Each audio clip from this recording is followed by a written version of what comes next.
গাইবান্ধা ৫ সাগাটা ফুলছড়ি আসন সংসদ সদস্য মাহমুদ হাসান রিপন এমপি বলেন, আমার নির্বাচনী এলাকায় সাধারণ মানুষের কল্যাণে ও আমার উপজেলাকে স্বনির্ভর উন্নত উপজেলা হিসেবে গড়ে তুলতে চাই।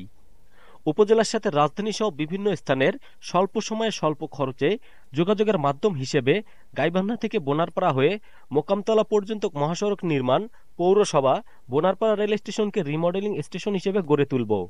তিনি শিক্ষকদের উদ্দেশ্যে বলেন, শিক্ষার গুণগত মান উন্নয়নে আপনাদের অগ্রণী ভূমিকা রাখতে হবে। গাইবান্ধার সাগাটা উপজেলা প্রাথমিক শিক্ষা অফিসের আয়োজনে উপজেলা নির্বাহী অফিসার মোহাম্মদ ইসাহাক আলীর সভাপতিত্বে ২৫শে মে উপজেলা পরিষদ মিলনায়তনে সরকারি প্রাথমিক বিদ্যালয়ের প্রতিবন্ধী শিক্ষার্থীদের মাঝে হুইলচেয়ার বিতরণ ও আলোচনা সভায় প্রধান অতিথির বক্তব্যে তিনি এসব কথা বলেন। উক্ত অনুষ্ঠানে অন্যান্যদের মধ্যে বক্তব্য রাখেন উপজেলা আওয়ামী লীগের সভাপতি ও নবনির্বাচিত উপজেলা পরিষদ চেয়ারম্যান অ্যাডভোকেট শামসুল আরফিন টিটু, উপজেলা প্রাথমিক শিক্ষা অফিসার আব্দুল্লাহিস শাফি প্রমুখ। অনুষ্ঠানটি পরিচালনা করেন প্রধান শিক্ষিকা নাসিমা ফেরদৌসী। আলোচনা অনুষ্ঠান শেষে প্রাথমিক বিদ্যালয়ের ১৪ জন প্রতিবন্ধী শিক্ষার্থীদের মাঝে হুইলচেয়ার বিতরণ করা হয়।